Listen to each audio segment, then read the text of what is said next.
हमारे उप मुख्यमंत्री को, तमाम विधायकों को, तमाम सरकार को निकम्मा, झूठा, बेईमान इस तरह के लफ्ज़ इस्तेमाल करते हैं। ये सब चीज़ें ठीक नहीं हैं। देखिए, झूठ बोलकर, लोगों को धोखा देकर, बेईमाना करके सरकार में तो आ गए, लेकिन इनके बस की सरकार चलाना नहीं है। ये सीएजी की रिपोर्ट, झूठी सीएजी की रिपोर्ट लाए, उस पर डिस्कशन कर रहे हैं, जबकि सीएजी की रिपोर्ट ने कहीं करप्शन की बात की नहीं, पैसे की बात की नहीं, कहीं कुछ कहा ही नहीं।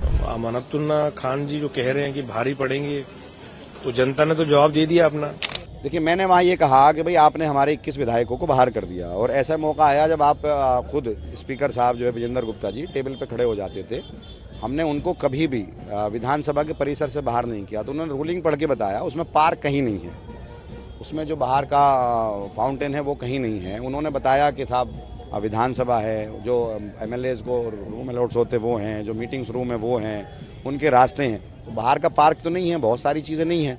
तो ये गलत किया है इन्होंने, आज जो है परिसर से बाहर किया। मैंने ये मुद्दा उठाया, उन्होंने गलत बयानी वहाँ की है। जो रूल बुक है, रूल बुक में कहीं उन्होंने पार्क का जिक्र नहीं किया, कहीं पूरी विधानसभा का जो इंटायर एरिया, जो बाउंड्री है, उसका कहीं जिक्र नहीं किया। उन्होंने कहा कि जो रूम्स अलॉट हुए हैं वो हैं, जो मीटिंग्स रूम है, जो विधानसभा है, जहाँ पर हाउस लगता है, जहाँ पर हम बैठते हैं वो है, भाई यही सब चीज़ें। भाई मैंने उनसे ये कहा कि जिस तरह से आपके जो विधायक हैं, विधानसभा की गरिमा है, वो हमारे उप मुख्यमंत्री को, तमाम विधायकों को, तमाम सरकार को निकम्मा, झूठा, बेईमान इस तरह के लफ्ज़ इस्तेमाल करते हैं। ये सब चीज़ें ठीक नहीं हैं और मौका मिलना चाहिए। और आपको ये जनता ने इसलिए नहीं भेजा, ये जो आप आज सीएजी रिपोर्ट की आप बात कर रहे हो, ये तो बहुत ज़माने से सीबीआई के पास है, और आप कह रहे हो कि भाई आपने मौका कब दिया। पहली जो इसमें जो 8 अध्याय है, 8 अध्याय में पुरानी जो रिपोर्ट्स है, उसके पुरानी जो लीकर पॉलिसी है उसके बारे में बताया, कि उसकी जो कमियाँ उसके बारे में बताया, और इसकी जो ट्रांसपेरेंसी है उसके बारे में बताया, तो आपने इम्प्लीमेंट ही नहीं होने दिया। और इसमें जो ये खुद कह रहे हैं कि जो नॉन कन्फर्मिंग एरियाज़ के अंदर जो शॉप नहीं खुली, उसकी वजह से 950 करोड़ का नुकसान वो हुआ, और जो लाइसेंस वापस कर दिए डर और खौफ की वजह से, वो उसकी वजह से नहीं हुआ, विड्रॉ कर लिया लाइसेंस, तो उसकी वजह से 800 करोड़ का है, तो तकरीबन 1800 करोड़ तो यही हो गया। तो कहाँ, और मैंने यही कहा कि भाई इसमें बताइए करप्शन कहाँ है, बेईमाना कहाँ है। तो आप जिस तरह की बातें आप कर रहे हो, ये बात तो बहुत ज़माने से सीबीआई, ईडी तमाम चीज़ें कर रही हैं, और आप आ गए हो सरकार में ये सब झूठ बोल करके। तो आप काम करो, आप जो आपने वादे किए वो पूरे करो। 2500 रुपये पे डिप्टी स्पीकर का चुनाव होना है, जब अपोजिशन के लोग बाहर हैं, तो आप ये कैसे ठीक है। तो आप इसको सबको अंदर बुलाएं और डिप्टी स्पीकर का चुनाव कराएं, ये तरीका होना चाहिए। उन्हें नहीं बुलाया जाता, आप जाएंगे क्योंकि आपको तो अनुमति है जाने। अब मैं अकेला क्या करूंगा जी, मुझे अभी खुद बोलने कहाँ दे रहे हैं, मेरा तो माइक खुद बंद कर रहे थे। मैंने तो उनसे कहा कि भाई आप सुनो बात तो सुनो। उनका कोई भी विधायक खड़ा होता था, उसका माइक ऑन हो जाता, तो मैंने तो कहा कि इस तरह से आप विधानसभा चलाओगे। भाई मेरे को बोलने का टर्म है, मुझे आपने टाइम दिया है, मैं पोजीशन का हूँ, तो आप बोलने दो मुझे। तो मेरा माइक बंद कर देते थे बार बार। दूसरा कोई भी खड़ा होता था, अपनी सफाई देना शुरू कर देता था, उसका माइक ऑन हो जाता था। तो ये तरीका तो है नहीं विधानसभा चलाने का। तो अपने मनमाने तरीके से ये विधानसभा चलाएंगे, ऐसे ही इल्जामात लगाएंगे, ऐसे डिस्कशन करेंगे, हमको बाहर फेंक देंगे उठा करके। देखिए, झूठ बोलकर, लोगों को धोखा देकर, बेईमाना करके सरकार में तो आ गए, लेकिन इनके बस की सरकार चलाना नहीं है, वादे पूरा करना नहीं है। इसी तरह से जैसे आप ये सीएजी की रिपोर्ट, झूठी सीएजी की रिपोर्ट लाए, उस पर डिस्कशन कर रहे हैं, जबकि सीएजी की रिपोर्ट ने कहीं करप्शन की बात की नहीं, पैसे की बात की नहीं, कहीं कुछ कहा ही नहीं। तो इस तरह से ऐसे ही ये नाम बदलने की राजनीति करेंगे, इसी तरह से ये हिंदू मुसलमान की बात करेंगे, और इनके बस की 2500 रुपये जो महिलाओं को देना है, और जो इन्होंने वादे किए उनको पूरा करना इनके बस की नहीं है।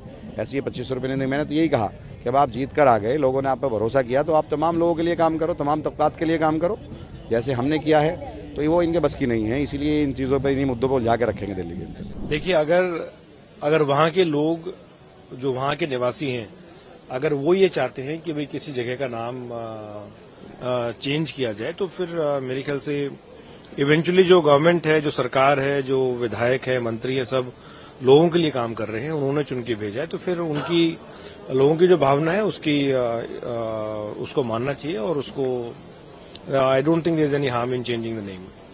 Eventually, you're also from the Nazargod. You know the Nazargod better.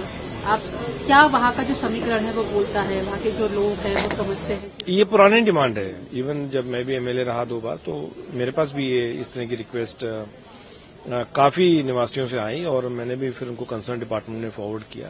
तो और जो राजा नाहर सिंह है, उनकी तो बहुत अहम भूमिका रही 1857 के रिवोल्ट में। तो I fully second this proposal. Also CAG को टेबल किया जा रहा है, अमानतुल्लाह सिर्फ अंदर है, अपोजिशन पूरा बाहर है। कैसे समझ रहे, क्योंकि अमानतुल्लाह ने भी कहा कि मैं सब पर भारी पड़ूंगा अकेला।